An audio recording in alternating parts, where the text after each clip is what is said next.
क्या कर रही हो अम्मा? मैंने मना किया है ना, छोड़ो इसे। घर देख कैसे कबाड़ खाना बना के रखा है तूने। मेरा कमरा है अम्मा, मेरी जैसी मर्जी मैं वैसे रखूंगा। ऐसा नहीं होता है अभय। मैं कबाड़ी वाले को बुलाती हूँ, अरे 4 पैसे तो मिल जाएंगे और तेरा कमरा इंसानों वाला लगेगा। कोई भी नहीं आ रहा है इस कमरे में, और तुम भी नहीं। अपने बाकी घर को बनाओ जो इंसानों वाला घर बनाना है, मुझे बख्श दो। और हाँ, जब बाहर जाओ तो दरवाजा बंद कर देना।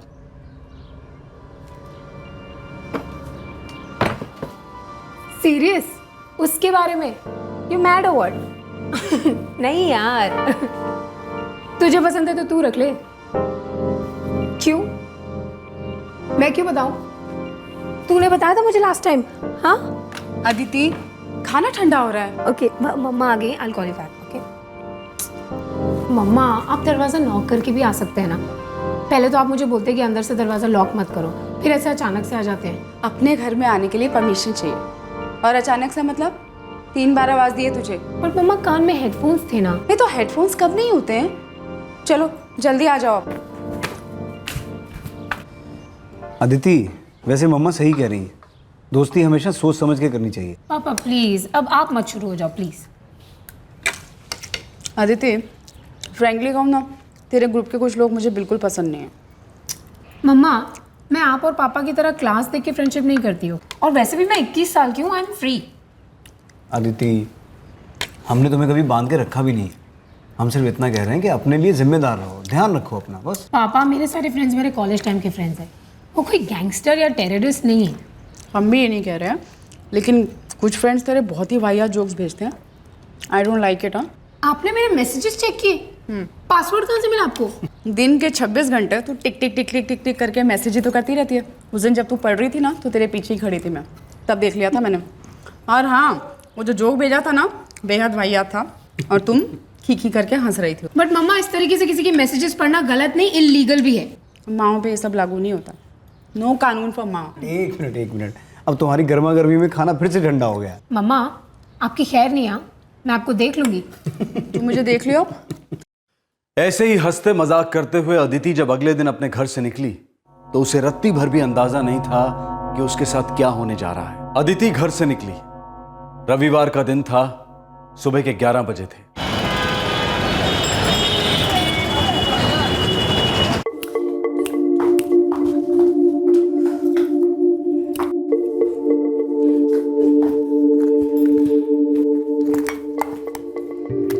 अदिति, लंच पे घर आने वाली हो ना?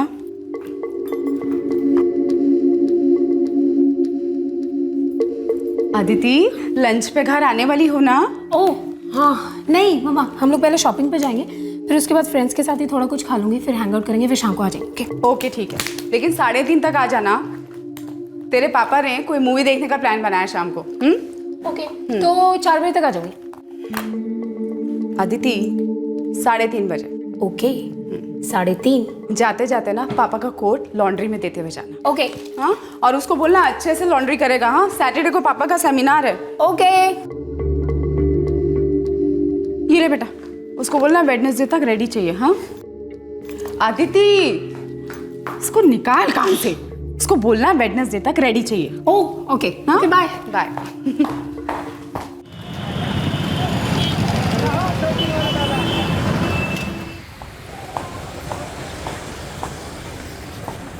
अंकल, ये लीजिए, वेडनेसडे तक रेडी कर दीजिएगा, और मम्मा ने बोला है कि थोड़ा संभाल के ड्राई क्लीन करिएगा। लगता है राजेंद्र साहब का फिर से कोई कॉन्फ्रेंस आ रहा है। जी ठीक है अदिति, बुधवार तक कोर्ट को चमका देते हैं। हाँ,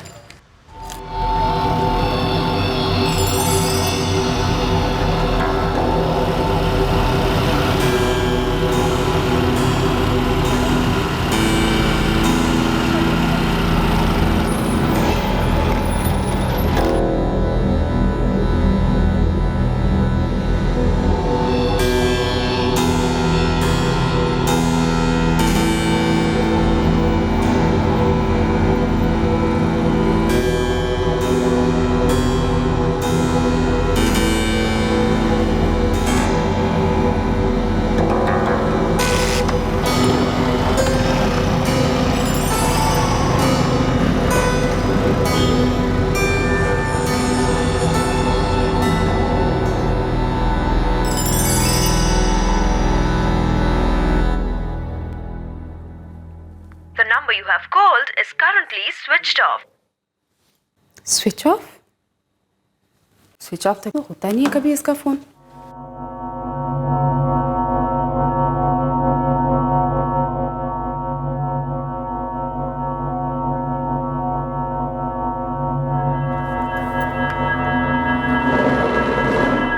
The number you have called is currently switched off. अभी तक स्विच ऑफ है।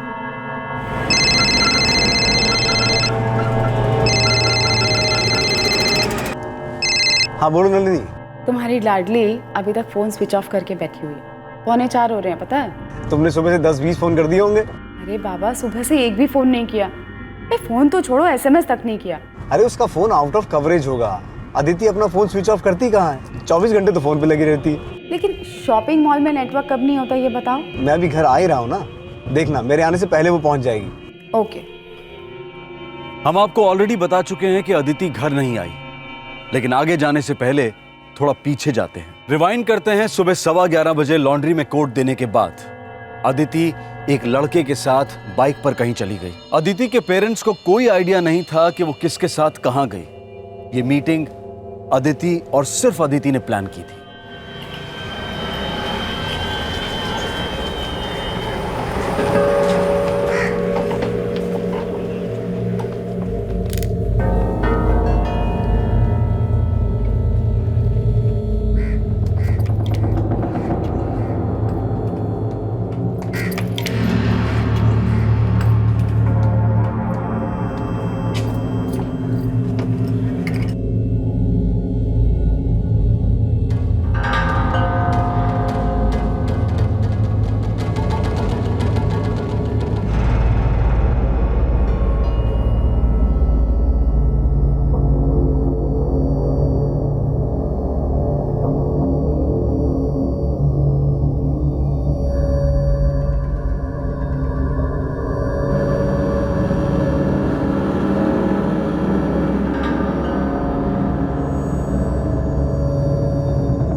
The number you have called is currently switched off.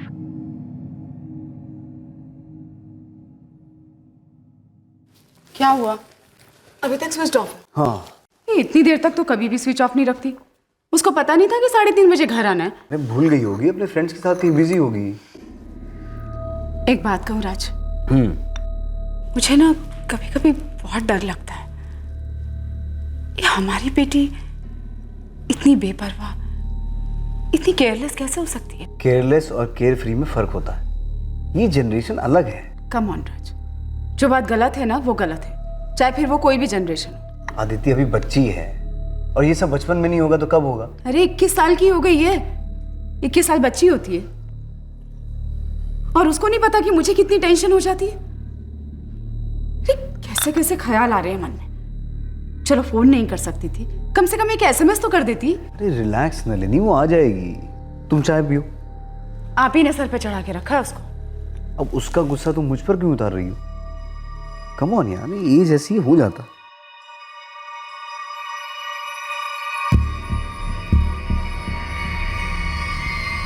The number you have called is currently switched off. Please try again later. Thank you.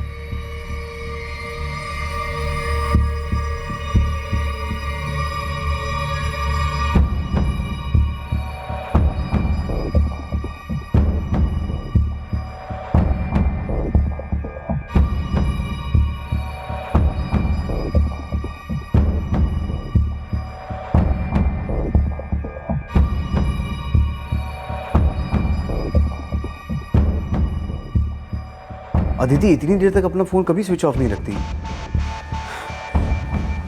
सुनो राज, मेरा बहुत दिल घबरा रहा है। अरे अपने फ्रेंड्स के साथ गई थी, अगर उसका फोन स्विच ऑफ हो गया था तो अपने किसी फ्रेंड के फोन से तो कर सकती थी। तुम्हें पता अपने कौन से फ्रेंड्स के साथ गई थी वो? डिटेल्स देती है क्या आपकी बेटी कभी? बस इतना कह के गई थी कि फ्रेंड्स के साथ घूमने जा रही है। एक काम करो, तुम्हारे पास उसके जितने भी फ्रेंड्स के नंबर्स हैं ना, मुझे दो।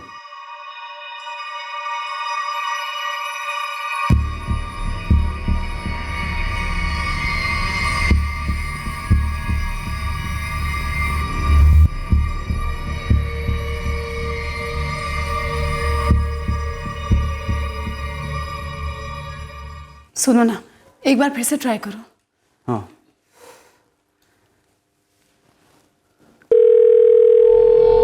थैंक गॉड रिंग हो रहा है। मैं कह रहा था ना फोन करेगी, हम लोग बिना बात के टेंशन ले लेते। हेलो अदिति, कहाँ हो बेटा?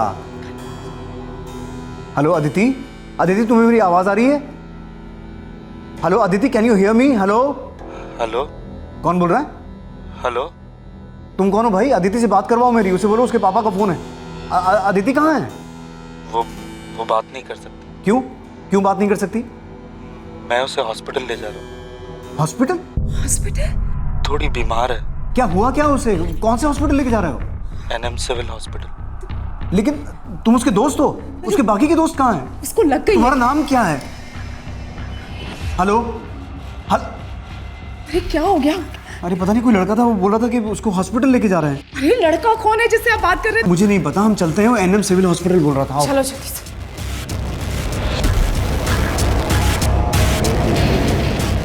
एक तो ये फोन नहीं उठा रहा। मुझे तो ये समझ में नहीं आ रहा कि वो एनएम हॉस्पिटल क्यों लेके गए उसे। वो तो शॉपिंग मॉल से बहुत दूर नहीं है। अरे सब दोस्त मिलकर हॉस्पिटल के आसपास कहीं गए होंगे, उल्टा सीधा कुछ खा लिया होगा। अब बाकी जो भी है वहां जाकर ही पता चलेगा।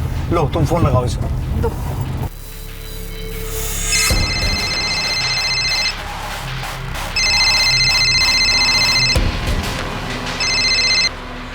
हेलो हेलो जी हाँ, मैं अदिति का पापा बोल रहा हूँ। जरा अदिति से बात करवाओ मेरी। जी, हम हॉस्पिटल ही पहुंच रहे हैं। हाँ मैं भी रास्ते में ही हूँ।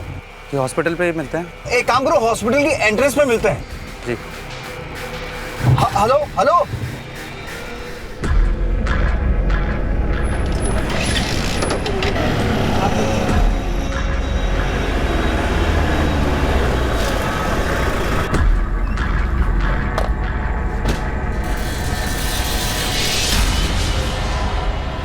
यहाँ तो कोई नजर नहीं आ रहा राज।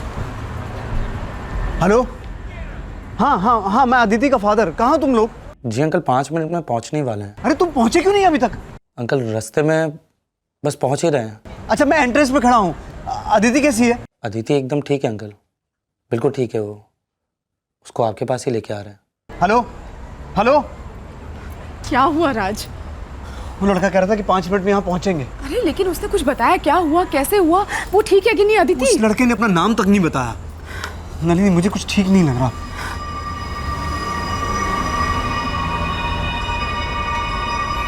राज 20 मिनट हो गए, फोन लगाओ जल्दी से। 5 मिनट बोला था उन्होंने।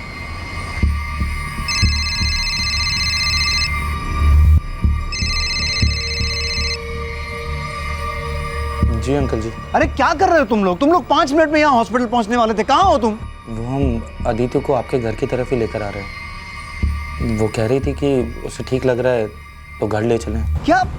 तुम बात करवाओ मेरी अदिति से, अभी बात करवाओ उससे। वो बात नहीं कर सकती। क्यों बात नहीं कर सकती?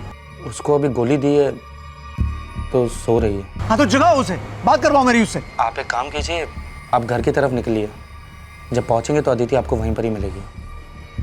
हेलो हेलो अब ये लड़का कह रहा है कि अदिति को घर ड्रॉप कर रहे हैं। अरे पता नहीं क्या ऐसे कर रहे कैसे? हैं। The number you low have अब फिर called फोन स्विच ऑफ है उसका। अरे लेकिन ये लड़का है कौन? मुझे नहीं पता, तुम बैठो घर चल के देखते हैं। अब ये भी स्विच ऑफ आ रहा है क्या? हाँ मेरी कुछ समझ में नहीं आ रहा है क्या हो रहा है। ट्राई करो, ट्राई करते रहो।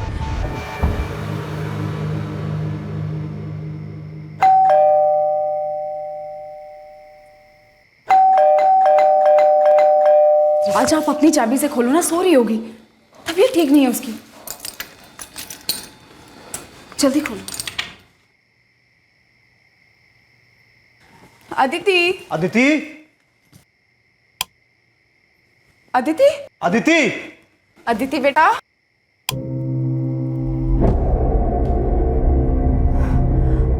यहाँ भी नहीं। अदिति। हाँ क्या अंदर तो नहीं है? यहाँ भी नहीं है। हो सकता है वो यहाँ पहुंचे ही ना हो। आप फोन लगाइए दोबारा से, जल्दी लगाइए। The number you have called is currently switched off. Switch off. Raj मेरा बहुत दिल घबरा रहा है। मुझे पता नहीं क्यों ऐसा लग रहा है कि हमारी अदिति के साथ कुछ कुछ बहुत बुरा हो रहा है। कुछ बहुत बुरा हो गया दीदी के साथ रहा।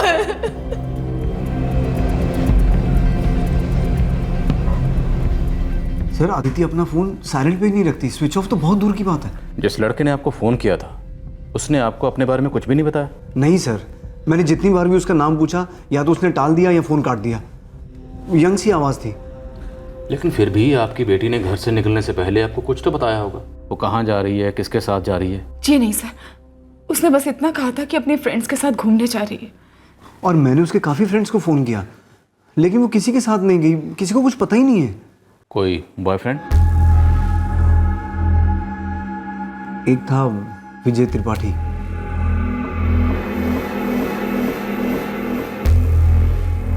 लेकिन 2 साल पहले उनका ब्रेकअप हो गया था। नलिनी जी, आप कह रही थी कि अदिति अपने पापा का कोट लॉन्ड्री में देकर जाने वाली थी। जी। तो आप लोगों ने लॉन्ड्री वाले से चेक किया? जी नहीं। पांडे, अदिति का फ़ोन ट्रैकिंग पे डालो, क्राइम ब्रांच की मदद लो और कहो कि सेल फोन की दिन भर की ट्रैक रिपोर्ट तुरंत चाहिए। Yes sir. हमें आपकी बेटी की एक तस्वीर चाहिए और बाकी डिटेल्स। और फिक्र मत कीजिए, हम सर्च ऑपरेशन तुरंत लॉन्च करेंगे।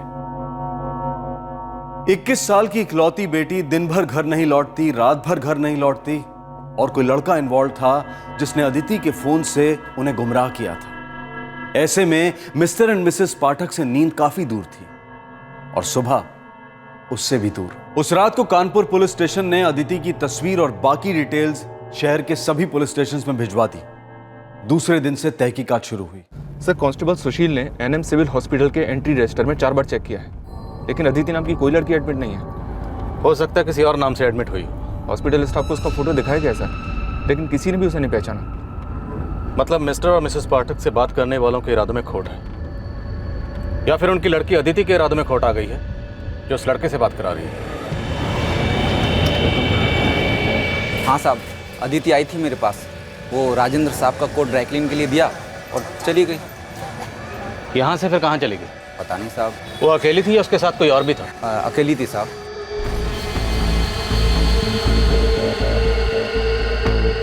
तो सर, सोसाइटी के गेट के पास एक सीसीटीवी कैमरा है और दूसरा कैमरा वहाँ बिल्डिंग के कॉर्नर पर है। इन दोनों कैमरास की फुटेज मंगवाओ, सुबह 11 से 12 के बीच की। बोल दिया सर, सीडी बन रही है। विजय त्रिपाठी का क्या हुआ? अदिति का एक्स बॉयफ्रेंड फोन उठा नहीं रहा है, लेकिन मैंने उसके नंबर पे मैसेज छोड़ दिया।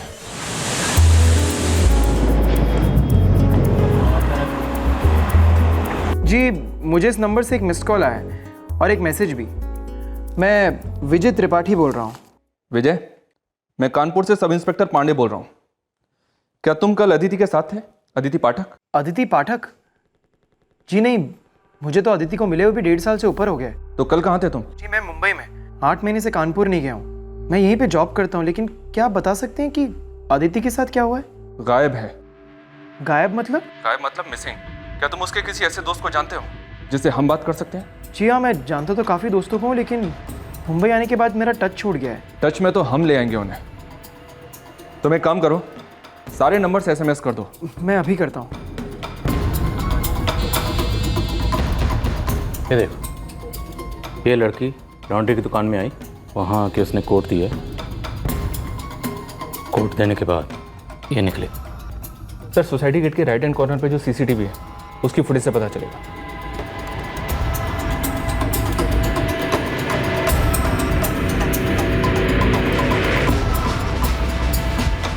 ये लड़की लॉन्ड्री की दुकान पे आई तो अकेली थी, लेकिन किसी लड़के के साथ बाइक पे बैठ के जा रही। कदकाठी से तो यंग सा लगता है सर, उसका हम उम्र ही होगा। लेकिन बाइक का नंबर क्लियर नहीं है सर। लेकिन बाइक की हेडलाइट के ऊपर एक स्टिकर लगा हुआ है।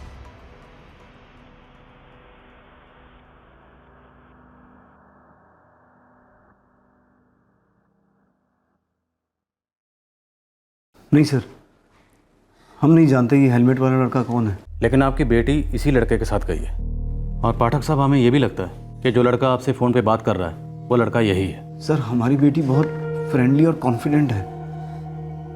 हमने उस पर कभी किसी चीज़ की कोई रोक टोक नहीं लगाई, पर ऐसा कभी भी नहीं हुआ कि अदिति कहीं गई हो और उसने हमें बताया ना हो। राजेंद्र जी, हो सकता है कल से पहले ऐसा कभी नहीं हुआ होगा, लेकिन कल ऐसा ही हुआ है। हम सेल लोकेशन से पता लगा लेंगे कि ये लड़का आपसे कहाँ से बात कर रहा था। एक बार ये पता चल गया कि ये लड़का कहाँ है तो ये भी पता चल जाएगा कि आपकी बेटी अदिति कहाँ है।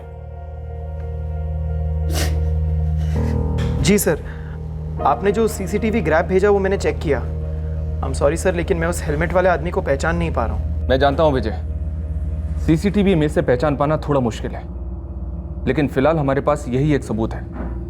तो अगर इस बारे में हमें थोड़ी सी भी हिंट मिल जाए तो अदिति को ढूंढने में बहुत बड़ी हेल्प होगी। सर काश मैं आपकी हेल्प कर सकता, लेकिन मैं उस आदमी को पहचान ही नहीं पा रहा हूँ। 1.5 साल हो गए मुझे और अदिति को अलग हुए, तब से पता नहीं उसने कितने दोस्त बना लिए होंगे। वैसे भी वो हमेशा फ्रेंड से घिरी रहती थी। अगर तुम्हें कुछ भी याद आता है तो मुझे तुरंत बताना। जी बिल्कुल सर।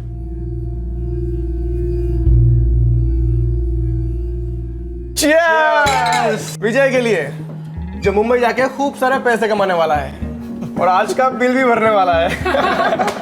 मुंबई जाकर तुम हम सबको भूल मत जाना, स्पेशली अदिति को। रचना, तुम सब मिलकर ना मुझे विलन बना, और अगर पता चला उल्टा हुआ तो मैं वहां मुंबई गया और यहाँ अदिति को कोई और मिल गया तो? ऑफ कोर्स, वो तो मिलना ही है, नहीं?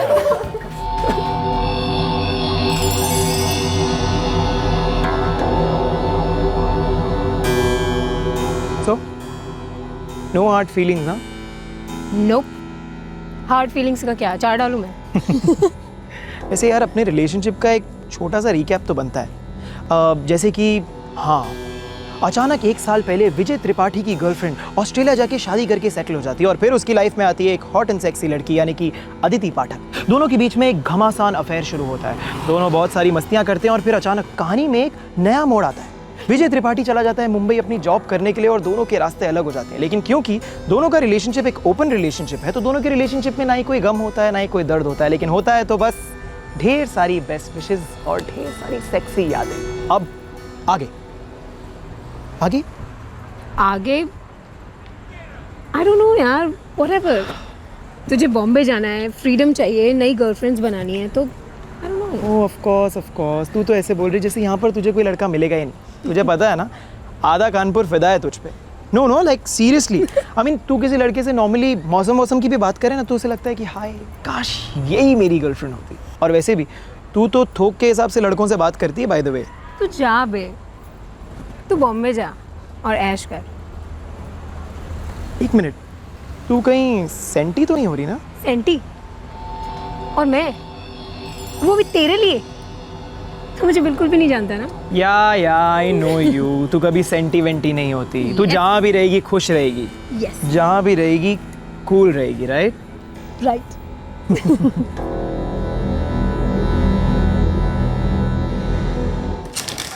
सर, क्राइम ब्रांच ने अदिति का सेल लोकेशन और कॉल रिकॉर्ड्स भेजे हैं। क्या लोकेशन थी अदिति के फ़ोन की? लोकेशन 1 अदिति का घर, उसके बाद अंजुमन चौक जहाँ वो लॉन्ड्री की शॉप है, फिर गंगानगर, उसके बाद कानपुर लखनऊ हाईवे, फिर वापस गंगानगर। हो सकता है गंगानगर में उसका कोई दोस्त रहता हो, या ये भी हो सकता है कि वो बाइक सवार गंगानगर का ही रहने वाला हो। सर, दिन भर में अदिति के नंबर से कई सारे नंबर्स पे कॉल किए गए, लगता है सभी उसके दोस्त हैं। सभी को थाने बुलाओ। 2 दिन होने को आए हैं अदिति को गायब हुए। ये लड़की खुद अपनी मर्जी से कहीं चली गई है या कोई हमें गोल गोल घुमाने की फिराक में है?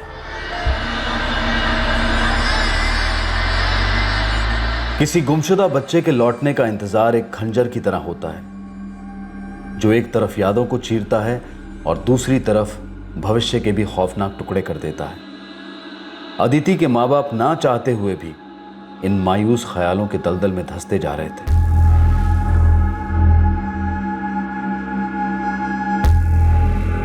अदिति के 40 से भी ज्यादा दोस्तों की पूछताछ की गई, पर उनमें से किसी ने भी ये नहीं बताया कि अदिति कहां हो सकती है या किसके साथ गई होगी।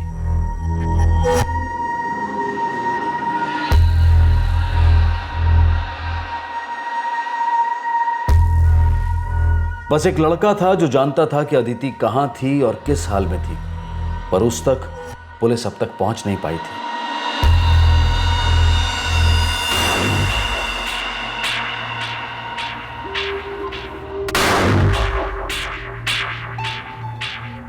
अदिति हवा हो गई थी या फिर कुछ और हो गई थी। 2 दिन हो गए थे और अदिति की कोई खबर नहीं आई थी, लेकिन दूसरे दिन की रात को यह सस्पेंस खत्म हो गया और खुला एक खौफ का पिटारा।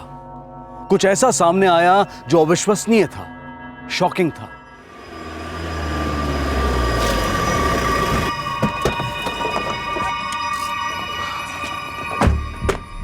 शाम के वक्त एक आदमी इस रास्ते से गुजर रहा था।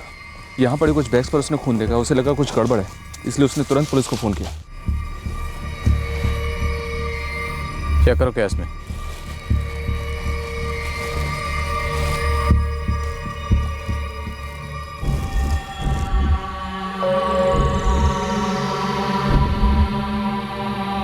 साहब, सब बॉडी पार्ट्स है, पर सर नहीं। किसी औरत के बॉडी पार्ट्स लगते हैं, कोई जवान लड़की भी हो सकती है। लगता तो ऐसा ही है सर।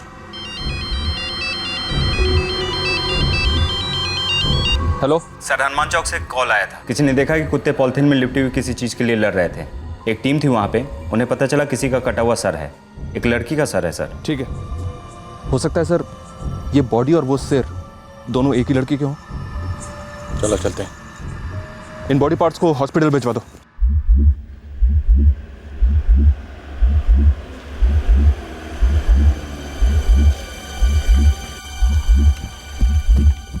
सर 99% उसी लड़की का सर है, आदिति पाठक जो गायब है। लो लो इधर लो।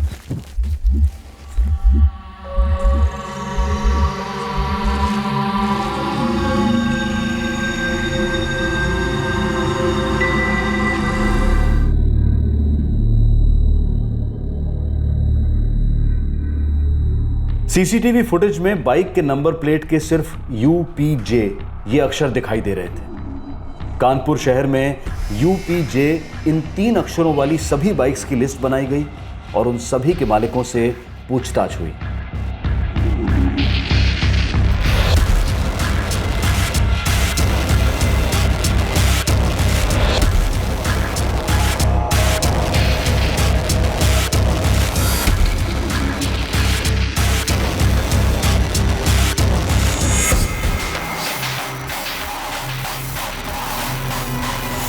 पूरे 3 दिन 24 घंटे पुलिस ने अपने हर मुमकिन सोर्स के थ्रू उस बाइक को ट्रेस करने की कोशिश की जिस पर अदिति उस हेलमेट वाले लड़के के साथ गई थी। एक जवान लड़की की इस तरह की भयंकर हत्या ने पूरे शहर के रोंगटे खड़े कर दिए थे और पुलिस पर जबरदस्त दबाव था। अदिति के गायब होने के 5 दिन बाद और उसकी टुकड़ों में कटी लाश मिलने के 4 दिन बाद एक बहुत ही अजीब तरीके से कानपुर पुलिस अदिति के हत्यारे तक पहुंच गई।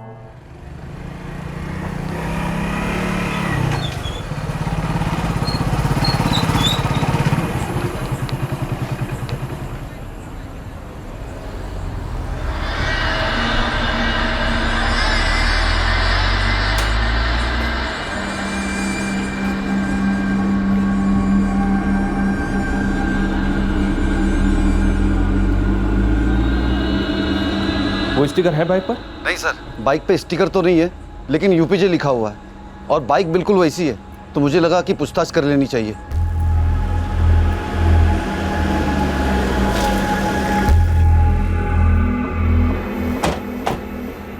सर, यही बाइक है।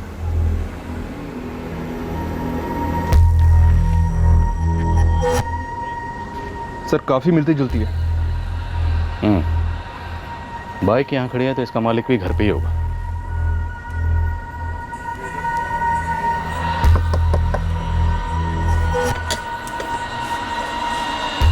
जी, ये बाइक तुम्हारी? हाँ। अदिति पाठक को जानते थे? कौन अदिति पाठक सर? न्यूज़पेपर नहीं पढ़ते? टीवी न्यूज़ में तो देखा होगा। वही लड़की जिसकी लाश टुकड़ों में मिली थी। ओह हाँ सर, सुना था मैंने, मैं उस अदिति पाठक को नहीं जानता हूँ सर। सर बाइक पे यहाँ पर स्टिकर था, लेकिन लगता है कि इसे हाल ही में निकाला गया है।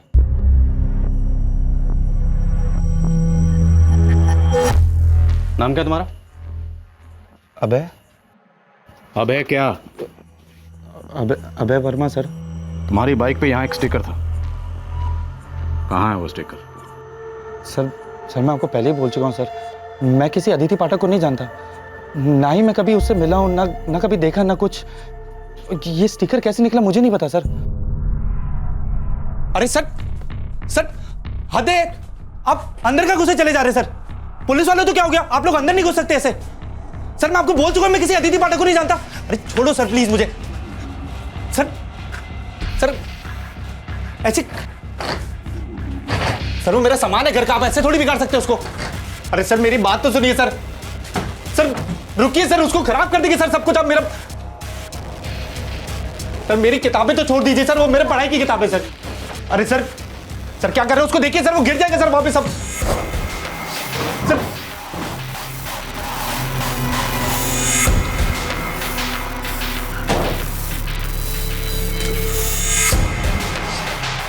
सर सर देखिए, मैं आप लोगों को पहले बोल रहा हूं सर, आप लोग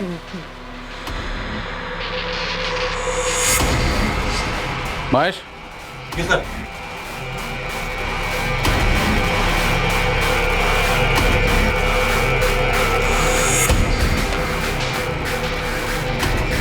अबे वर्मा, तुम अदिति पाठक को जानते थे। तुम ये भी जानते थे कि उस दोपहर को वो कहां गई थी। बिल्कुल जानता है सर। ये वही हेलमेट है। सर ये देखिए। सच कहूं तो तुम्हारा चेहरा देखकर घिन आ रही है मुझे। अब जल्दी बोलो कि तुमने अदिति को क्यों मारा, वरना तुम्हारी वो हालत करूंगा कि तुम्हें खुद से घिन आने लगेगी। वो मतलब? मैं बहुत सीरियस था अदिति के लिए। 2 साल से हम लोग साथ में थे, बॉयफ्रेंड गर्लफ्रेंड थे। मिले कैसे? उसके बॉयफ्रेंड ने मिलवाया था। विजय त्रिपाठी। तो मतलब तुझे उसकी याद नहीं आएगी कभी? तू उसको मिस नहीं करेगा? इंसान है, यादें हैं तो आएंगी। लेकिन वैसे एक बात कहूँ, इतनी भी कोई याद नहीं आएगी। एक्चुअली ना, मैंने और अदिति ने पहले ही डिसाइड किया था कि हमारे बीच जो भी था ना, अब वो नाम के लिए भी नहीं होगा। जब तक जो भी था, जैसा भी था, अच्छा था। लेकिन अब नहीं है। अब अपने अपने रास्ते जाओ, अपनी अपनी जिंदगी जियो। मैं अदिति को पहले भी विजय के साथ कई बार मिला था, और उसी के फोन से मैंने अदिति का नंबर चुराया था और फिर कॉल कर दी। फिर फ्रेंडशिप हुई, अच्छी फ्रेंड्स दोनों तरफ से, और फिर लव हुआ मेरी तरफ से। पर उसकी तरफ से नहीं। ऐसे कैसे हो सकता है सर? दोस्ती दोस्ती में कोई फिजिकल थोड़ी होता है। एक बार नहीं, 2 बार नहीं, हमारे बीच में कई बार हुआ। उसके बाद कहती प्यार नहीं है।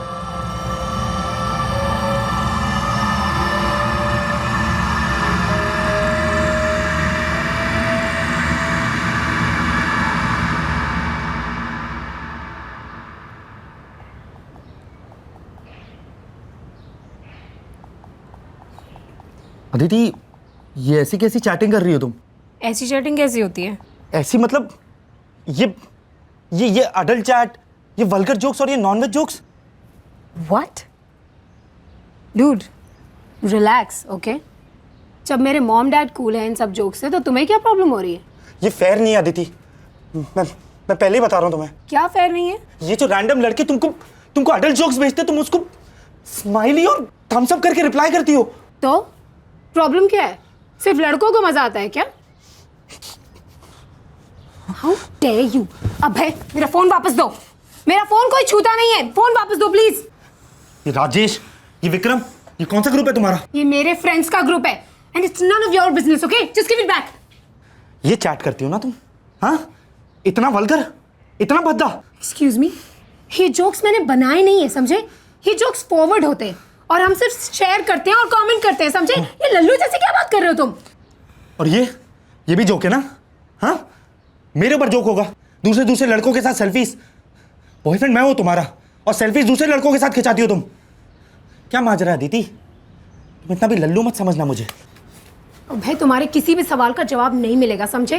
एक तो मेरी प्राइवेसी इन्वेट करते हो, ऊपर से हर चीज में अपना एक मैं घुसा देते हो, चीजों को पर्सनली लेते हो। इनसिक्योर हो तुम, समझे? इनसिक्योर हूं मैं? हाँ, तो उसका मतलब मैं तुम्हारा बॉयफ्रेंड नहीं हूं? बॉयफ्रेंड ठीक से बने नहीं हो, समझे? और पतियों जैसा बिहेव कर रहे हो। बॉयफ्रेंड भी ठीक से बने नहीं हो का क्या मतलब है अदिति? हाँ, 20 मिनट पहले हम दोनों यहाँ क्या कर रहे थे? हमारे बीच में कोई रिश्ता नहीं है। प्लीज ये फिल्मी डायलॉग्स मत मारो कि इस रिश्ते का नाम क्या है और ये सब। मैंने तुम्हें पहले ही बोला था कि मुझे सीरियस नहीं होना है, ओके? बस इतना समझ लो कि मैं तुम्हारे साथ एंजॉय करती हूँ और तुम भी करो। तुम आम खाओ ना यार, पेड़ क्या गिन रहे हो? अदिति, मैं तुम्हारे लिए बहुत सीरियस हूँ। I really love you Aditi. Please यार, मैंने तुम्हें फर्स्ट डेट पे ही बोला था कि मुझे सीरियस होना ही नहीं है, समझे? मैं सीरियस नहीं होना चाहती, मैं उस टाइप की हूं ही नहीं। और अगर मुझे सीरियस होना भी है तो तुम्हारे साथ। Come on. मेरे फोन में उसका नाम कुमार के नाम से सेव था और उसके फोन में मैं मनीष। वो मुझे दुनिया से छुपाती थी। जब दिल किया फोन किया, आ गई। हम फिजिकल होते, फिर वो चले जाते। प्यार का नाम तक नहीं लेती थी। उस दिन भी उसी ने फोन किया था? खुद आई थी? जी नहीं, जब से उसकी माँ ने उसको मना किया था तब से हम फोन पे नहीं बात करते थे। सिर्फ चैट पर ही मैसेज से बात होती थी, जो भी होती थी। उस दिन भी मैंने उसको चैट पर ही मैसेज करके बुलवाया था, उसको पिक भी किया था। मुझे हमारे बारे में बात करनी थी, हमारे फ्यूचर के बारे में, हमारी लाइफ के बारे में। लाइफ के बारे में बात करनी थी और उसकी लाइफ ही ले ली। लेकिन मेरा उसको मारने का कोई इरादा नहीं था। मैं तो उसे प्यार करता था।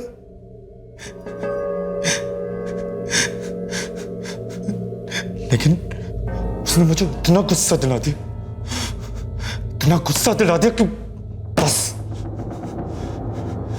मैंने उसे मार ही दिया। और उसके माँ बाप को पागलों की तरह यहां से वहां जो घुमाया, कोई इरादा नहीं था, कोई प्लानिंग नहीं थी, कोई इरादा नहीं था, कोई सोच नहीं थी, बस सब ऐसे ही हो गया गुस्से में। नहीं सर, मैं डर गया था, मैं बहुत डर गया था कि अब क्या करूं, उसकी बॉडी का क्या करूं। इसलिए मैं झूठ पे झूठ बोल रहा था, फोन काटे जा रहा था। उसकी बॉडी को कहां काटा?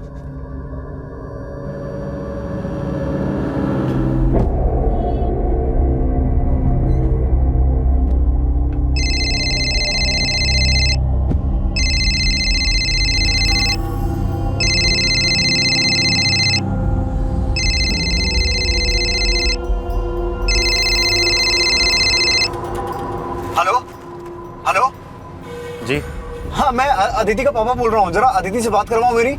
जी हॉस्पिटल पे ही मिलते हैं। तुम्हारा नाम क्या है?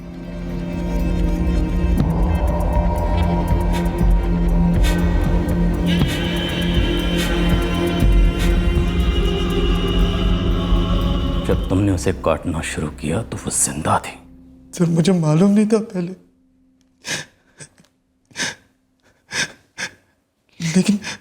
लेकिन जैसे मैंने उसे काटना शुरू किया उसकी बॉडी गर्म थी, खून गर्म था। तुमने जब उसे काटना शुरू किया तुम्हें पता था कि वो जिंदा है, फिर भी तुम नहीं रुके। सर बहुत देर हो चुकी थी सर, मैंने उसे काटना शुरू कर दिया था। तुमने एक लड़की को सिर्फ इसलिए मार डाला क्योंकि तुम्हें लगा वो तुम्हारे साथ सीरियस नहीं है। तुम्हें लग रहा था वो तुम्हारी जिंदगी बर्बाद कर देगी, लेकिन जिंदगी तो तुमने बर्बाद की। तुमने अदिति के माँ बाप की, अपने माँ बाप की और खुद अपने।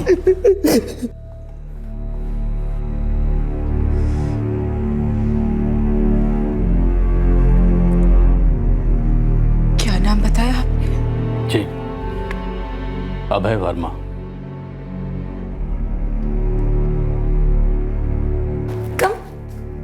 मम्मा, ये अभय है। नमस्ते। I'll just get ready and come. Okay?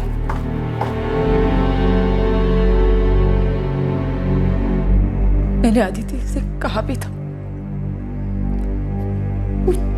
वो लड़का मुझे ठीक नहीं लगा। इसलिए उन दोनों ने एक दूसरे के नंबर अलग अलग नाम से सेव किए थे ताकि आपको शक ना हो। उस लड़के ने मेरी बेटी को सिर्फ इसलिए मार दिया कि वो उसको लेकर सीरियस नहीं थी। जी, उस लड़के का तो यही कहना है। उसका कहना है कि उसे इस बात से चिढ़ थी कि अदिति अपने दूसरे मेल फ्रेंड्स के साथ फ़ोन पर अडल्ट जोक शेयर करती थी और उसे अदिति की दूसरे लड़कों के साथ दोस्ती पसंद नहीं थी। मुझे भी ये बात पसंद नहीं थी, कई बार समझाया था उसको। नलिनी जी, आप उसकी माँ हैं, आपके मन में फिक्र थी, लेकिन उस लड़के के मन में जलन। दोनों में ज़मीन आसमान का फर्क है। जानती हमारी हो। मैंने उसे पूरी आजादी दी थी ताकि अपनी जिंदगी खुल के जिए। वो इतना चाहते थे अपना ध्यान रखे। पाठक साहब, आपके इरादे नेक थे, और वैसे भी बच्चों को आजकल थोड़ी आज़ादी और पर्सनल स्पेस देना ज़रूरी है। आपने वही किया, और आपकी बेटी ने भी उस आज़ादी का कोई गलत फ़ायदा नहीं उठाया। हाँ, वो अपनी ज़िंदगी अपने तरीके से जीना चाहती थी, वो किसी से कोई झूठा वादा नहीं करना चाहती थी, लेकिन ऐसा करके वो किसी का कोई नुकसान नहीं कर रही थी। शायद अदिति को इतना बेपरवाह, इतना केयरलेस नहीं होना चाहिए था। नहीं लल्ली जी, मैं ऐसा नहीं मानता। देखिए, गलती अदिति की नहीं है, गलती उस अभय वर्मा की है, जिसने अपनी जलन मिटाने के लिए जुर्म का सहारा लिया, संगीन जुर्म का। हाँ, मैं इतना ज़रूर कहूँगा कि अदिति को अभय वर्मा की तरफ से थोड़ा केयरफुल होना चाहिए था।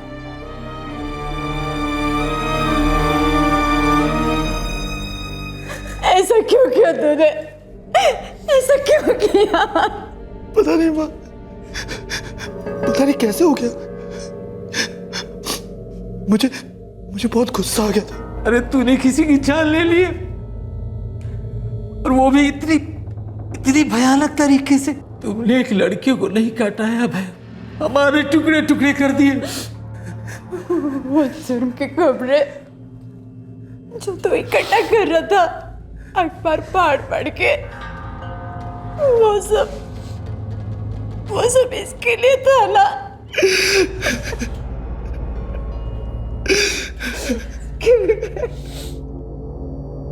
जिस दिन अभय ने अदिति का कत्ल किया था, उस शाम को वो अपने एक दोस्त को शराब पीने ले गया था। पुलिस ने उससे पूछताछ की तो उसने पुलिस को बताया कि उसे उस कत्ल के बारे में कुछ मालूम नहीं था। अभय ने कोई जिक्र नहीं किया, और ना ही अभय के बर्ताव में कोई फर्क था। अभय पर आईपीसी की धारा 302 के तहत हत्या के लिए और धारा 201 के तहत सबूत मिटाने के चार्जेस लगाए गए हैं।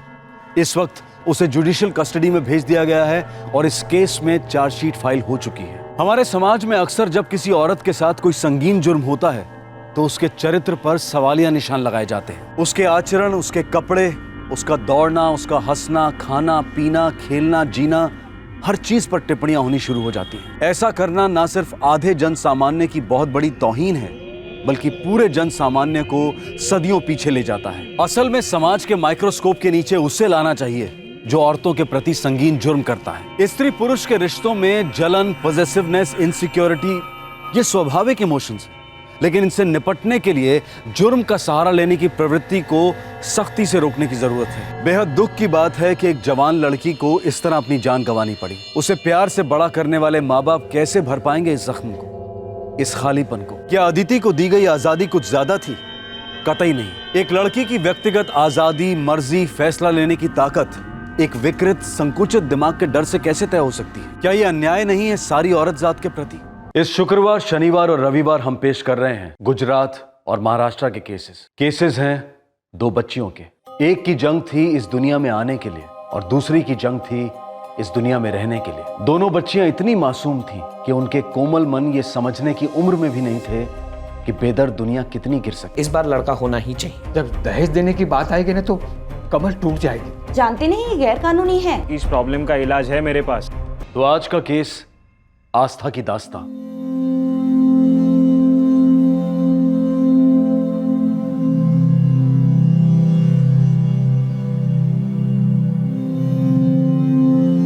मुझे नहीं पता था कि इतने सारे चेकअप करवाने की क्या जरूरत थी।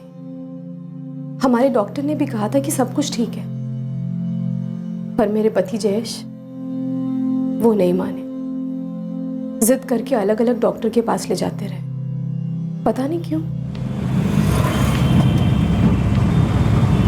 डॉक्टर पारिक ने पिछली 2 डिलीवरी करवाई है मेरी, और इस बार भी उन्होंने कहा कि सब कुछ ठीक है। फिर हम दूसरे डॉक्टर के पास क्यों जा रहे हैं? दूसरे डॉक्टर के पास जाने में हर्ज भी क्या है? हाँ, और जो कर रहा हूँ तुम दोनों की भलाई के लिए ही तो कर रहा हूँ।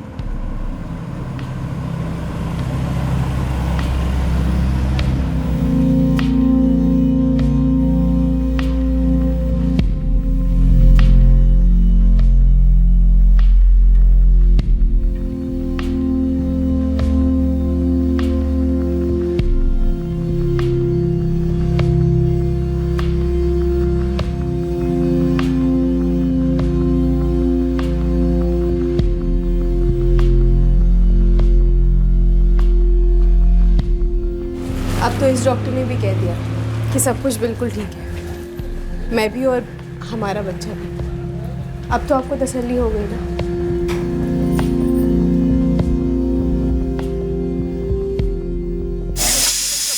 सोसाइटी कंपाउंड में प्रोग्राम का आयोजन भी करने लगा है। सॉरी भीड़ भाई। सॉरी। देखिए भाई साहब, सोसाइटी के कुछ नियम होते हैं और नियमों के अनुसार सोसाइटी का कोई भी सदस्य सेक्रेटरी के परमिशन के बगैर सोसाइटी के कंपाउंड में कोई भी प्रोग्राम नहीं कर सकता। हाँ,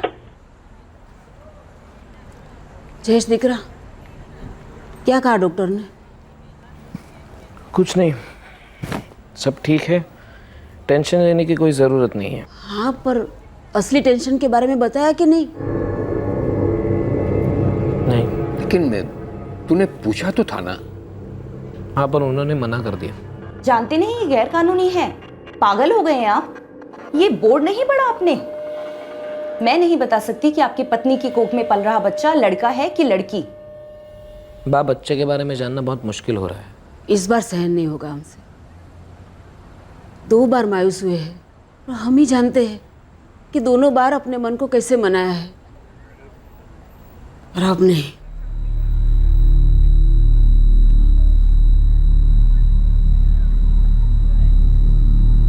ये वजह थी उनकी परेशानी की। 2 बेटियां। मेरे पति और सास ससुर चाहते थे कि इस बार बेटा ही होना चाहिए, पर क्या ये मेरे हाथ में था? क्या इसमें मैं कुछ कर सकती थी? देखने सुनने में यह विचारधारा कितनी ही पिछड़ी और संकुचित क्यों न लगे, लेकिन निराशाजनक सच्चाई तो यही है कि आज भी यह दकियानूसी सोच लोगों के दिमाग में घर बनाए बैठी है। अफसोस की बात तो यह है कि आस्था का पति जयेश भी अपने माँ बाप की इस अनुचित ख्वाहिश को जायज मानकर उसी रूढ़िवादी सोच की बेड़ियों से बंध गया था और अपनी पत्नी से उस चीज की मांग कर रहा था जिसे पूरा कर पाना दरअसल आस्था के हाथ में था ही नहीं। मैंने कही दऊं छू, इस बार लड़का ही होना चाहिए। ये क्या कह रहे हैं आप? क्या कहूं? इस बार नहीं चलेगा, इस बार लड़का होना ही चाहिए। अरे पर इसमें मैं क्या कर सकती हूँ? और डॉक्टर्स भी कहते हैं कि बच्चे का लड़का या लड़की होना औरत पर नहीं आदमी पर निर्भर करता है। तू मुझे विज्ञान मत सिखाया, जो करना है कर। हाँ, घर को कुलदीपक देना औरत की जिम्मेदारी होती। 8 साल से आस लगाए बैठे हैं मेरे बापू जी। 2 बार उन्होंने कुछ नहीं कहा है, लेकिन इस बार उनका पोता पाने का सपना पूरा होना ही चाहिए। समझ तू इस बात को।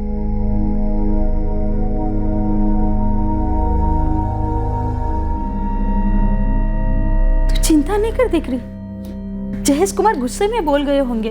अगर इस बार भी लड़की हुई ना तो देखना, किंजल और हेतल की तरह उसे भी अपना लेंगे। और बेटी, इच्छा तो सभी की होती है ना बेटा पाने की। ये सब तो किस्मत की बातें हैं। पर बा, जयेश अब पहले जैसे नहीं रहे, वो बदल गए। और अगर इस बार भी बेटी हुई ना तो पता नहीं क्या होगा। आस्था, तू रो मत, बात ठीक कह रही है। देख, अगर ऐसा कुछ हुआ ना तो जयेश कुमार तुझे कुछ नहीं कहेंगे। लड़की भी हुई तो उसे अपना लेंगे, आखिर होगी तो उनकी अपनी ही बेटी।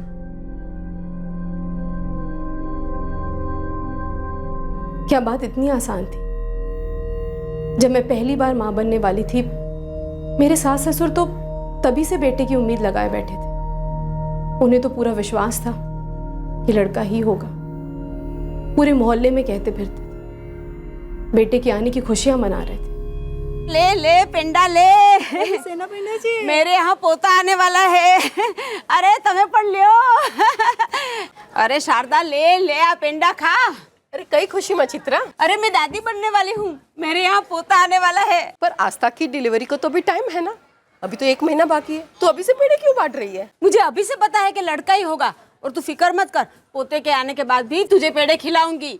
तू खा और सबको खिला घर में। हाँ, मैं बाकी सबको बांट के आती हूँ। पर फिर भी उन्होंने मेरी बेटी को अपना लिया, शायद इस उम्मीद में कि अगली बार लड़का ही होगा। पर जब अगली बार भी लड़की हुई तो उनकी मुझसे लगाई सारी उम्मीदें टूट गई। एक प्यारा पति, ख्याल रखने वाले सास ससुर, सब बदल गए। आस्था की सास मानो उसे बेटियां पैदा करने की सजा दे रही थी। अब आस्था तीसरी बार मां बनने वाली थी उसे अंदाजा भी नहीं था कि उसके घर वालों के मन में क्या चल रहा है। जयेश और उसके पेरेंट्स आस्था और उसकी कोख में पल रहे मासूम की जिंदगी के साथ खेल रहे थे। बेटे की अंधी चाहत में एक गुनाह करने जा रहे थे।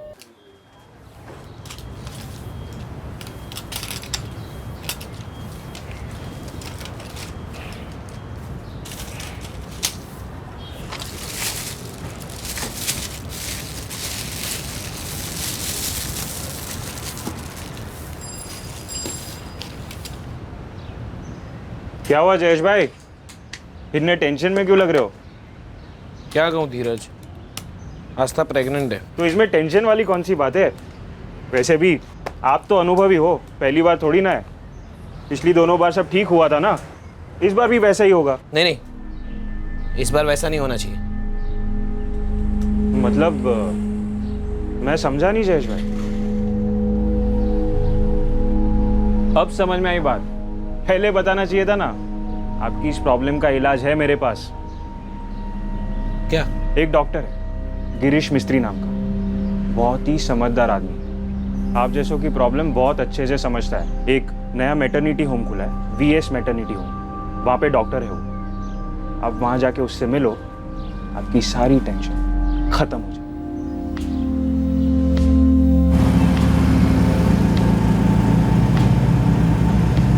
जयेश, हम अभी तो डॉक्टर पूजा के पास गए थे, अब फिर से इस नए डॉक्टर के पास जाने की क्या जरूरत है? अरे मैंने सुना है बहुत अनुभवी डॉक्टर है ये, बड़ा ही एडवांस मैटरनिटी होम है इनका। और तुम क्यों टेंशन ले रही हो? मैं जो भी कर रहा हूँ तुम्हारी और बच्चे की भलाई के लिए ही तो कर रहा हूँ।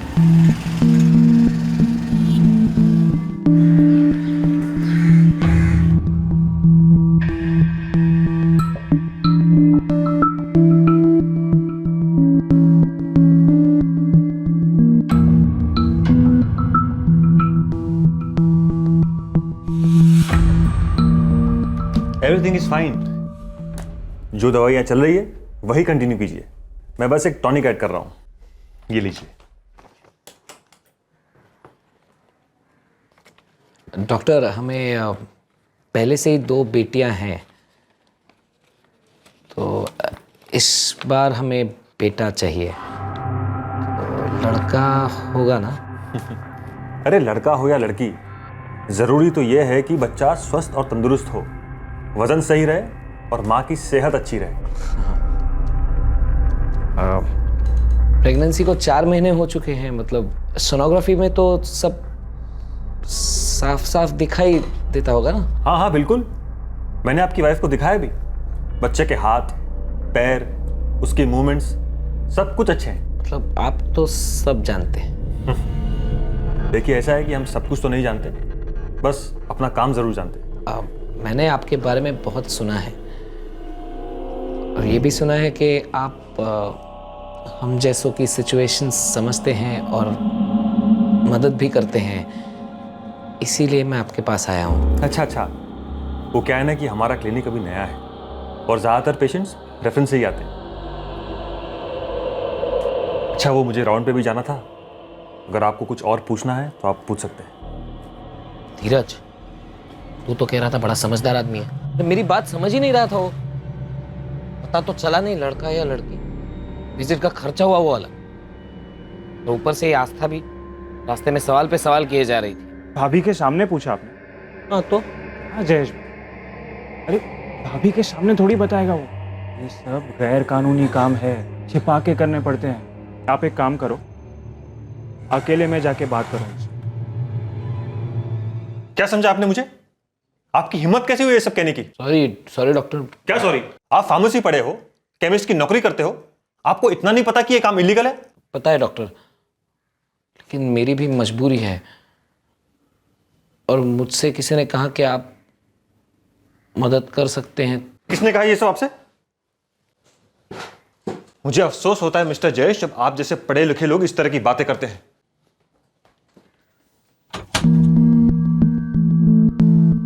किसने मेरे बारे में बताया आपको? जाने दीजिए ना डॉक्टर साहब, मुझसे गलती हो गई।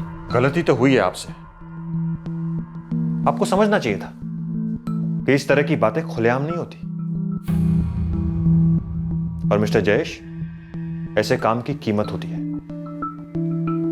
क्या कीमत होगी? 15,000। 15,000 ले आइए, मैं बता दूंगा आपकी पत्नी के पेट में बेटी पल रही है या बेटा।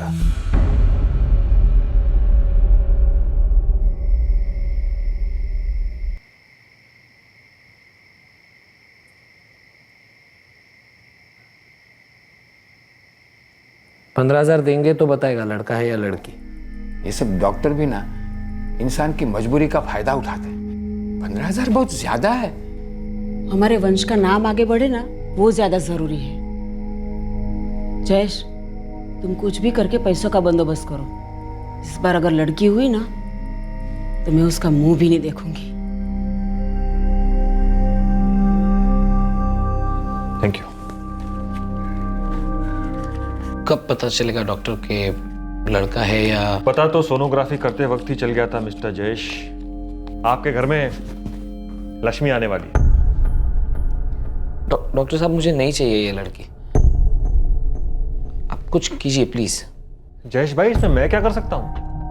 हम सिर्फ लिंग परीक्षण कर सकते हैं, उसे बदल नहीं सकते। डॉक्टर साहब, मैं पहले से 2 लड़कियां पाल रहा हूं। ये बोझ क्या कम है कि और एक लड़की का बोझ उठाऊं?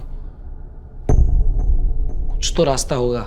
एक रास्ता है जिससे तुम्हारा बोझ और नहीं बढ़ेगा। कैसे? आस्था के पेट में एक बार फिर से लड़की पल रही है।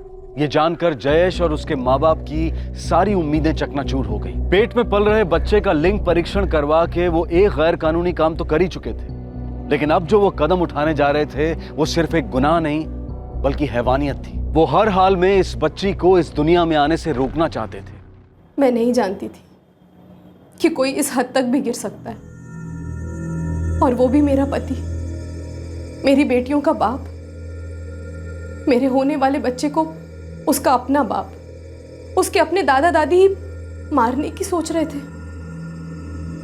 और मैं इस बारे में कुछ नहीं जानती थी। प्रेगनेंसी को 4.5 महीने हो चुके हैं। ऐसे में अबॉर्शन करना बहुत रिस्की होगा, और अगर किया भी तो क्या तुम्हारी पत्नी इसके लिए तैयार होगी? आस्था कभी तैयार नहीं होगी। अब माँ की परमिशन के बगैर अबॉर्शन करना तो पॉसिबल ही नहीं। कुछ तो हो सकता है डॉक्टर। एक रास्ता है जिससे बच्चा भी गिर जाएगा और तुम्हारी पत्नी को पता भी नहीं चलेगा। ऐसा हो सकता है? कैसे? पैसों से। कितने? सिर्फ 20,000। ठीक है, मैं और 20,000 रुपयों का इंतजाम करता हूँ। आप बस इस बच्ची से छुटकारा दिलवाइएगा। पैसे लेकर आओ, मैं दवा तैयार रखूंगा। 10 दिनों तक अपनी पत्नी को खिलाते रहना, और अगर सब कुछ सही रहा तो बिना ऑपरेशन के ही तुम्हारा काम हो जाएगा।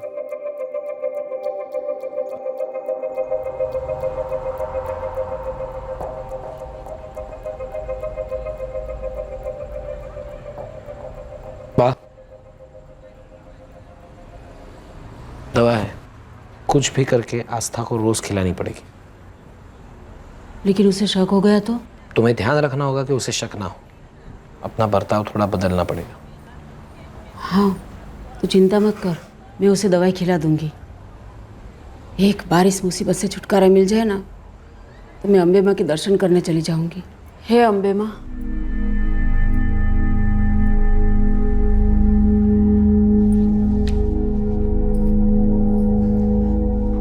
अरे अरे अरे बेटा, आटલું બધું वजन नहीं उपाड़। तुम्हारे और बच्चे के लिए अच्छा नहीं है। तुम्हारा ध्यान रखो तुम, हम है ना काम करने के लिए।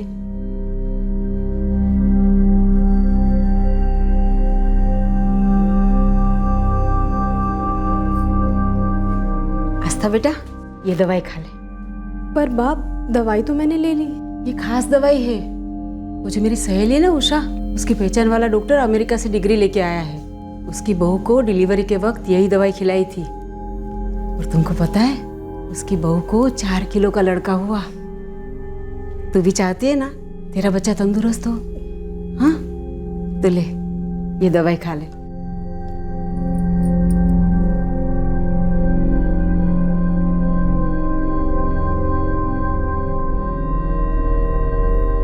माँ, आप मुझसे नाराज तो नहीं है ना? अरे नहीं बेटा, तो गुस्से में कुछ भी बोल जाती हूँ। बाकी बच्चे तो भगवान की देन है, वो जो चाहेगा ना वही मिलेगा। तू बस ये दवाई खाती जा, मैं रोज तुझे याद से दवाई खिलाऊंगी। हाँ,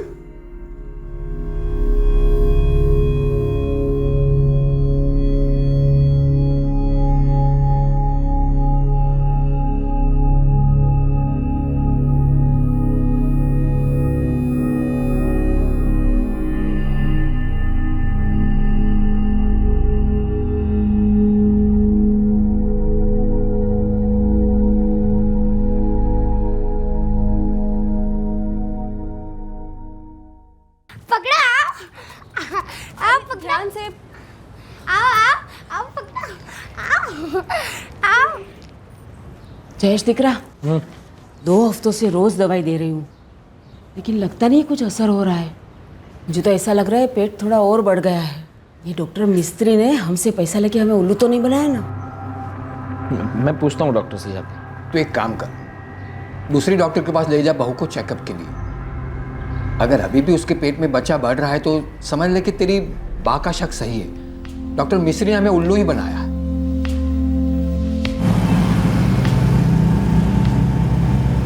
मुझे कुछ समझ में नहीं आ रहा है। मेरी 2 डिलीवरी हो चुकी है और इससे पहले तो कभी ज़रूरत नहीं पड़ी इतने डॉक्टर्स के पास जाने की। फिर इस बार हम इतने डॉक्टर्स के पास क्यों जा रहे हैं? मुझे भी शौक थोड़ी ना है बार बार चेकअप पे खर्चा करने का। जो कर रहा हूँ तुम्हारे और तुम्हारे बच्चे की भलाई के लिए कर रहा हूँ ना। हाँ, पर मैं बिल्कुल ठीक हूँ और मुझे महसूस हो रहा है कि मेरा बच्चा भी बिल्कुल ठीक है और मुझे तो दर्द भी नहीं हो रहा। तभी तो। क्या? एक बार जाता क्या है दिखाने में? हमेशा तो शिकायत करती रहती हो, मेरा कोई ध्यान नहीं रखता है, मेरा कोई ध्यान नहीं रखता है। अब जब रख रहा हूँ तब भी प्रॉब्लम है तुम्हें। हद है यार।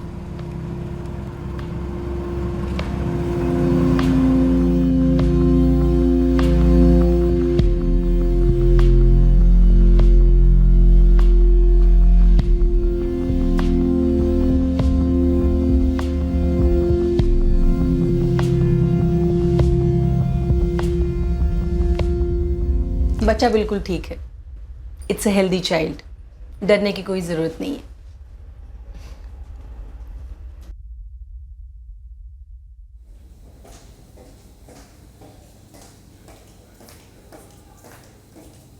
आस्था, तुम एक काम करो, तुम यहीं रुको, मैं डॉक्टर के पास जाके तुम्हारी दवाइयाँ वापस एक बार दिखा के आता हूँ। बैठो। आपका दिमाग तो ठिकाने पर है? 21वां हफ्ता चल रहा है आपकी वाइफ को, ऐसे में अबॉर्शन की बात कर रहे हैं आप? मैडम दरअसल वो हमें बच्चा नहीं चाहिए, वो गलती से रह गया था। 5 महीने के ऊपर हो चुके हैं अब। अगर अब अबॉर्शन करते तो माँ की जान को खतरा हो सकता है। आप ऐसा सोचिए भी मत और ना ही दोबारा ऐसी बात मुझसे कीजिएगा। अच्छा होगा आप अपनी पत्नी का ख्याल रखिए।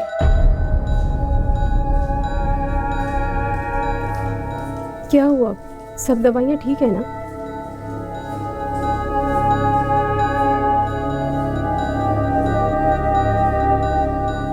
ये कौन सी दवाई दी थी आपने? बच्ची तो बढ़ते ही जा रही है। क्या फायदा हुआ आपको इतने पैसे देने का? मेरा इरादा सिर्फ तुम्हारी मदद करने का था। अब दवाई असर नहीं कर रही है तो उसमें मैं क्या कर सकता हूँ? आप बताइए डॉक्टर साहब, मैं क्या करूँ? मुझे नहीं चाहिए ये लड़की। अब कोई चारा नहीं है, ना दवा असर कर रही है ना अबॉर्शन हो सकता है। कुछ नहीं हो सकता अब।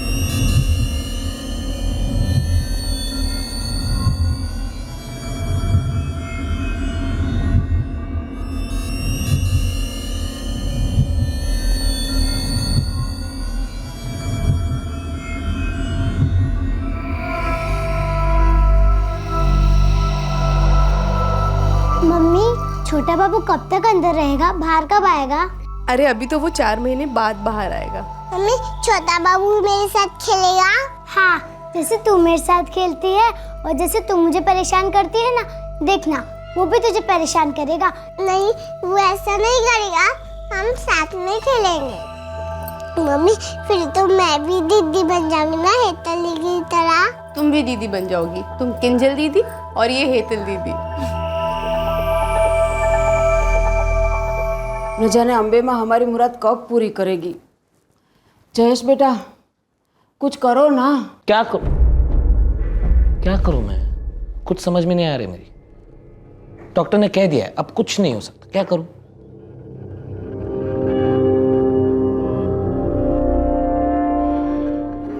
कहते हैं कि जिंदगी देना उसके हाथ में।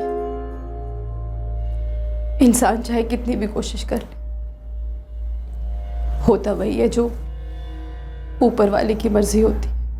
लेकिन कुछ इंसानों में इंसानियत छोड़कर हैवानियत अपनाने की क्षमता होती है।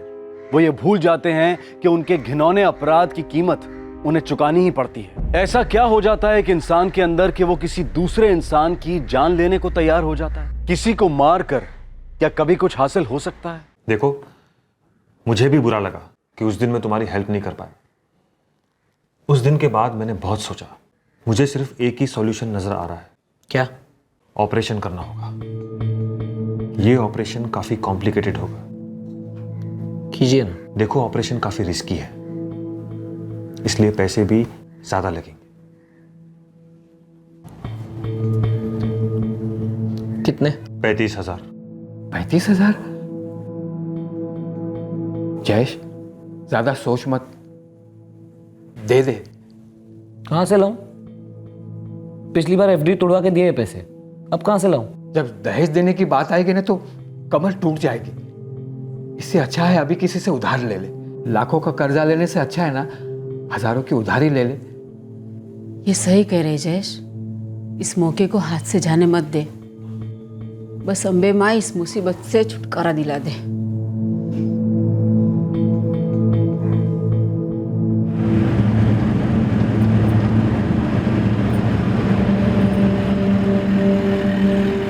मुझे महसूस होने लगा था कि मेरे पति और सास ससुर के मन में कुछ चल रहा है, पर मुझे ये नहीं मालूम था कि वो ये जानते हैं कि मेरे कोख में एक लड़की पल रही है।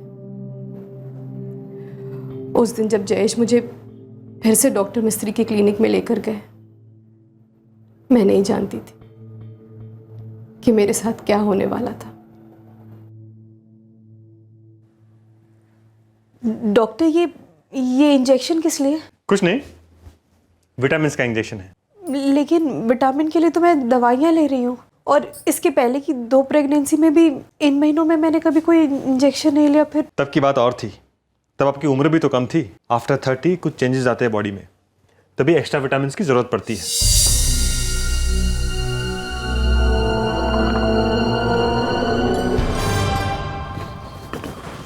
डॉक्टर, क्या हुआ? बच्चा तो अबॉर्ट हो गया, लेकिन एक गड़बड़ हो गई है।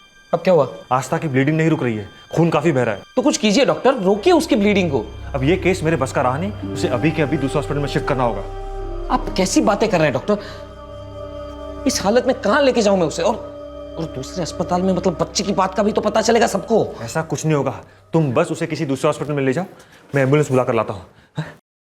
वहां जाकर सिर्फ इतना ही कहना कि मिस कैरेज हुआ था और ऑपरेशन करने के लिए एडमिट किया था। डॉक्टर,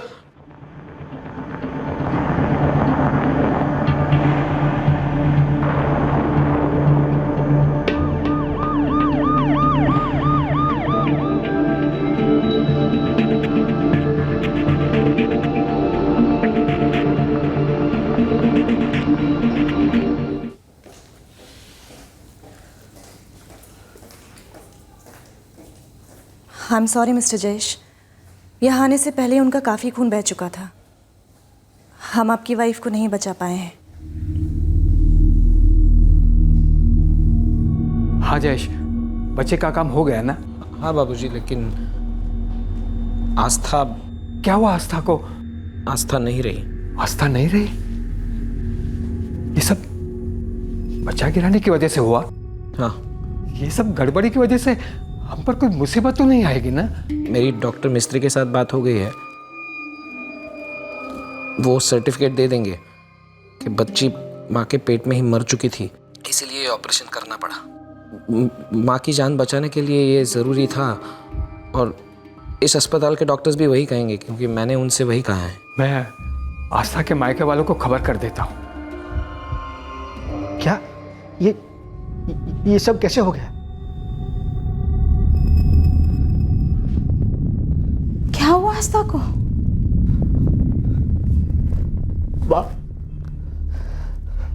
आस्था नहीं रही। वो कह रहे थे बच्चा पेट में ही मर गया, इसलिए ऑपरेशन करना पड़ा। और ऑपरेशन के दौरान ऐसा कैसे हो सकता है आंटी? मेरी रोज बातें होती थी फोन पर आस्था से। उसने तो कहा था वो बिल्कुल ठीक है, उसके सारे रिपोर्ट भी नॉर्मल थे। फिर ऐसा कोई ऑपरेशन करना था तो हमें फोन क्यों नहीं किया? हम भी पहुंच जाते हॉस्पिटल, लेकिन आस्था तो इस बात से परेशान थी कि उसके सारे रिपोर्ट नॉर्मल होने के बावजूद भी जयेश कुमार उसे बार बार अलग अलग डॉक्टर के पास लेके जाते थे चेकअप के लिए। कहीं ऐसा तो नहीं कि वो लोग नहीं आस्था को, वह आस्था का डर शायद सही साबित हुआ है। शायद उन्हें पता चल गया था कि उसे लड़की होने वाली है, इसीलिए वो लोग ने बच्चे के साथ आस्था को। औपचारिक प्रक्रिया पूरी करने के लिए हॉस्पिटल के अधिकारियों ने आस्था की मौत के बारे में लोकल पुलिस को सूचित कर दिया। पुलिस ने भी अपनी रूटीन कार्रवाई करते हुए संबंधित डॉक्टर्स के स्टेटमेंट्स लिए। ये रही आस्था की रिपोर्ट। उसे डॉक्टर मिस्त्री के क्लिनिक से इमरजेंसी में यहाँ लाया गया था। डॉक्टर मिस्त्री ने हमें इन्फॉर्म कर दिया था कि it was a case of miscarriage, तो उन्हें तुरंत ही ऑपरेशन करना पड़ा। बट ऑपरेशन के दौरान आस्था की ब्लीडिंग रुक ही नहीं रही थी। फिर उसे यहाँ लाया गया, बट बहुत देर हो चुकी थी, हम ज़्यादा कुछ कर नहीं पाए उसे बचाने के लिए। Thank you doctor. मम्मी को क्या हुआ पापा? मम्मी छोटा बाबू लेकर घर आने वाली थी ना। उसे मार डाला गया है और उसके पेट में पल रहे बच्चे को भी। देखो अंकित, हमारी डॉक्टर विनीता से बात हुई। उनका कहना है कि आस्था जी का मिसकैरेज हुआ था।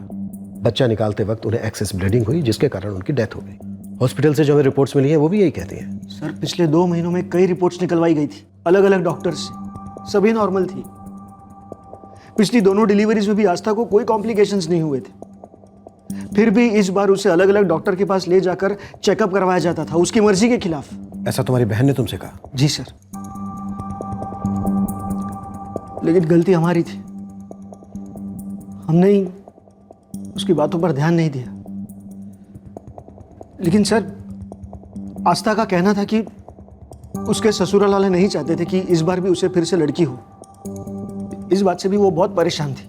मुझे लगता है जरूर उन लोग को इस बात का पता चल गया होगा कि इस बार भी उसे लड़की होने वाली है, इसीलिए वो डॉक्टर के पास जाकर ये सब चेकअप करवाते थे। अंकित, हमारी डॉक्टर मिस्त्री से भी बात हुई जिन्होंने आस्था जी का ऑपरेशन किया था, लेकिन उनका तो कुछ और ही कहना है। बच्चा कोख में ही मर चुका था इंस्पेक्टर, और प्रेगनेंसी को 21 हफ्ते हो चुके थे। ऐसे में अबॉर्शन का तो सवाल ही नहीं उठता था। माँ को बचाने के लिए बच्चे को कोख से निकालना जरूरी था। हमारे पास कोई ऑप्शन ही नहीं था। मुझे अफसोस है कि मैं उनको बचा नहीं सका।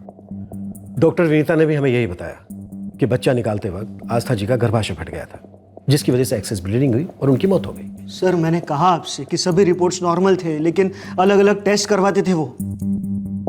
आस्था को जरा भी तकलीफ नहीं थी, और एक दिन अचानक यूं ऑपरेशन करवा दिया बिना किसी को बताए।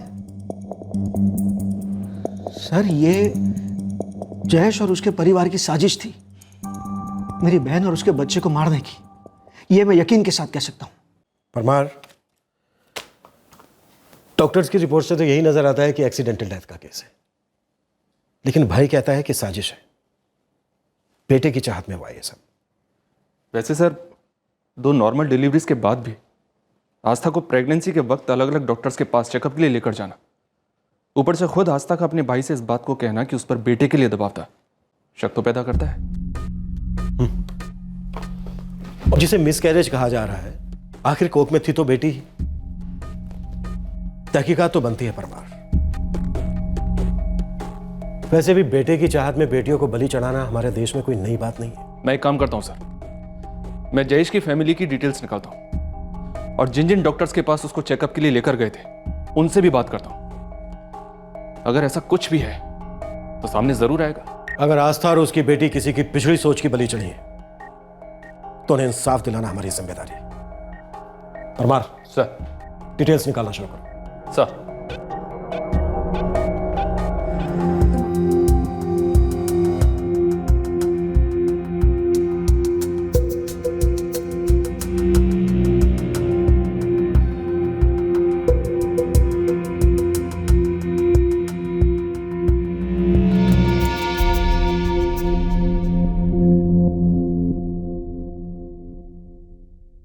जी हाँ, जयेश आचार्य पिछले महीने ही अपनी पत्नी के साथ यहाँ आया था। बच्चा और माँ दोनों की कंडीशन बिल्कुल नॉर्मल थी, लेकिन ये सुन के उसे झटका लगा और उसने वापस आके मुझसे अकेले में अबॉर्शन के लिए भी पूछा। हमें बच्चा नहीं चाहिए, वो गलती से रह गया था। मैंने उसे साफ मना कर दिया और यहाँ से चले जाने के लिए कहा, लेकिन उसके बाद वो यहाँ नहीं आया। धीरज, मैं सच कह रहा हूं, मुझ में जरा सा भी धीरज नहीं। अगर तूने मुझसे झूठ बोला या कोशिश भी की तो मैं तुझे इतना मारूंगा कि तू हमेशा हमेशा के लिए दवाइयां बेचना भूल जाएगा। पुलिस की मार से जो दर्द पैदा होगा ना तेरे शरीर के अंदर, उस दर्द को तेरी दुकान की कोई भी दवाई, कोई भी पेन किलर मिटा नहीं पाएगा। नहीं साहब, मुझे मारना मत, मैं बताता हूँ आपको सब। जयेश भाई ये जानना चाहते थे कि उन्हें लड़की होने वाली है या लड़का, इसीलिए मैंने ही उन्हें डॉक्टर मिस्त्री के पास भेजा। मैं जानता था कि डॉक्टर मिस्त्री पैसा लेके ये काम करते हैं। वहां जाके उन्हें पता लगा कि आस्था भाभी को लड़की होने वाली है और वो लोग नहीं चाहते थे कि लड़की हो। धीरज आया नहीं? आपको पता नहीं, धीरज भाई को तो पुलिस अपने साथ ले गई। पुलिस? हाँ, और कुछ बताया भी नहीं कि क्यों ले जा रही है। बापूजी, पुलिस धीरज तक पहुंच गई है, पक्का हम तक भी पहुंचेगी। लेकिन पुलिस को हम पर शक हुआ कैसे? ये सब अंकित और उसकी माँ का किया धरा है। अब क्या करें?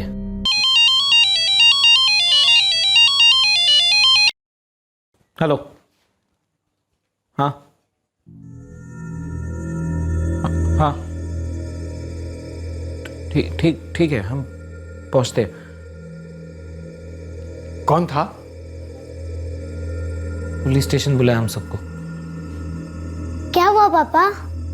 कुछ नहीं बेटा, तुम लोग अंदर जाओ, खेलो, मैं आता हूँ। हाँ? एक काम कर बेटा, तुम अकेले ही चले जाओ। वो लोग कुछ भी बोले ना तो अपनी बात पे अड़े रहना और कहना मैंने कुछ नहीं किया है। हाँ, सही कह रहे तेरी बा। अगर हम तीनों जाएंगे तो तीनों फंसेंगे, एक दूसरे की मदद भी नहीं कर पाएंगे। झूठ है ये सब। लगता है अंकित को अपनी बहन की मौत का सदमा लगा है, इसीलिए ये सब बकवास बातें फैला रहा है वो।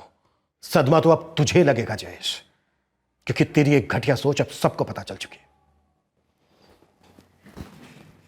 डॉक्टर पूजा, जिनसे तूने यह जानना चाहा कि आस्था की कोख में लड़का है या लड़की। डॉक्टर लता, जिससे तूने बच्ची को ऑपरेट करवाने की बात की। कुछ याद आया? मैं अपने तरीके से याद दिलवाऊं। जब तेरी इन दोनों जगह बात नहीं बनी तो तूने अपने दोस्त धीरज से मदद मांगी, जिसकी सोच भी तेरी ही तरह गिरी हुई है। तब उसने तुझे डॉक्टर मिस्त्री के बारे में बताया। तूने धीरज से पैसे उधार लिए अबॉर्शन करवाने के लिए। जिस दुकान पर तू काम करता है उस दुकान के मालिक से तूने एडवांस में सैलरी उठाई ऑपरेशन कराने के लिए। उन पैसों से तूने अपनी बीवी, अपनी बेटी को मरवाया, कत्ल करवाया उनका। मैं भी यही चाहता हूं जयेश कि तू इतनी आसानी से अपना जुर्म कबूल ना करे, क्योंकि तभी तो मुझे मौका मिलेगा तेरे जैसे जलील आदमी की चमड़ी उधेड़कर सच निकलवाने का। अंकल, पापा के जाने के कुछ देर बाद दादी दादा भी चले गए। मैंने पूछा पर उन्होंने बताया नहीं।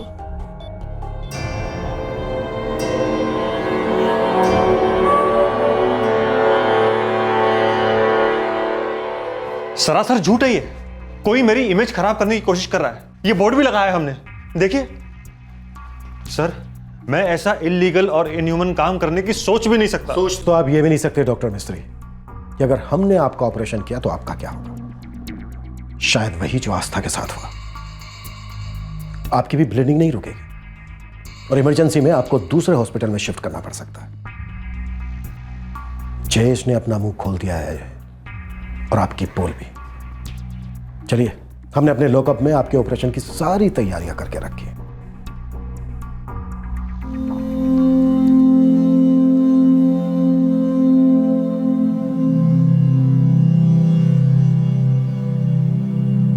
सॉरी इधर बेटा, तुम्हारी मम्मी की बात मुझे पहले ही सुन लेनी चाहिए थी।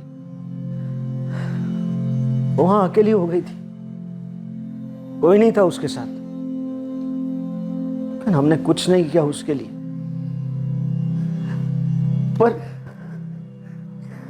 पर तुम दोनों को मैं अकेला नहीं छोड़ूंगा। तुम्हारी मम्मी ने तुम्हारे लिए जो भी जिंदगी सोची है वो देने की पूरी कोशिश करूंगा, कोई कमी नहीं आने दूंगा।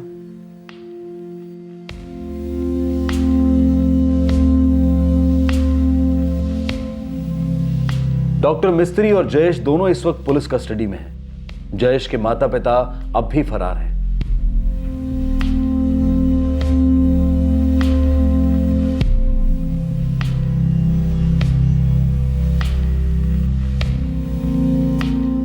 डॉक्टर मिस्त्री जिस मैटरनिटी होम में काम करते थे उसका रजिस्ट्रेशन कैंसिल करने की प्रक्रिया शुरू कर दी गई है। जल्द ही हॉस्पिटल सील कर दिया जाएगा। डॉक्टर मिस्त्री के स्टेटमेंट के मुताबिक हॉस्पिटल के 2 डायरेक्टर्स भी इन गैर कानूनी गतिविधियों में शामिल थे और उसमें साथ दे रहे थे। हालांकि वो दोनों डायरेक्टर्स भी इस वक्त फरार हैं। जयेश, उसके माता पिता, डॉक्टर मिस्त्री और हॉस्पिटल के संचालक, इन सभी आरोपियों पर आईपीसी की धारा 114 के तहत अपराध को बढ़ावा देने के लिए, धारा 120B के तहत आपराधिक षड्यंत्र के लिए, धारा 304 के तहत गैर इरादतन हत्या के लिए, धारा 313 के तहत बिना महिला की इजाजत के उसका गर्भपात करवाने के लिए, धारा 314 के तहत गर्भपात के प्रयास के दौरान हुई हत्या के लिए और PNDT prenatal diagnostic techniques act of 1994 की धारा 22 के तहत लिंग परीक्षण तकनीक का गलत इस्तेमाल करने के लिए बुक किया गया है। सभी फरार आरोपियों को वांटेड घोषित किया गया है। आस्था की जान बच सकती थी और उसकी कोख में पल रही बच्ची की भी, लेकिन जयेश और उसके माँ बाप की बेटे को पाने की अंधी लालसा और डॉक्टर मिस्त्री जैसे अनएथिकल प्रोफेशनल के लालच ने 2 मासूम जानों को मौत के घाट उतार दिया। ये संकुचित और घिनौनी मानसिकता हमारी सभ्यता और संस्कृति पर एक बहुत बड़ा सवालिया निशान लगाती है। जरूरत है कि इस हैवानियत को रोकने के लिए कड़े कदम उठाए जाएं। स्कूल हो या घर, दफ्तर हो या सार्वजनिक स्थल, देश के हर कोने तक सब लोगों तक ये बात पहुंचाई जाए कि कन्या भ्रूण हत्या एक अपराध है और इसे कतई बर्दाश्त नहीं किया जाएगा। लड़का हो या लड़की, दोनों एक समान है। इस बात को सिर्फ मानने की ही नहीं बल्कि अमल में लाने की जरूरत है। आपसे फिर मुलाकात होगी अगले एपिसोड में एक और नए केस के साथ। तब तक सतर्क रहें, सुरक्षित रहें और देखते रहें क्राइम पेट्रोल सतर्क। सबक एक को, सीख हम सबको। जय हिंद। इस तरह के और भी एपिसोड देखने के लिए हमारे चैनल को सब्सक्राइब करें और बेल आइकन दबाना ना भूलें।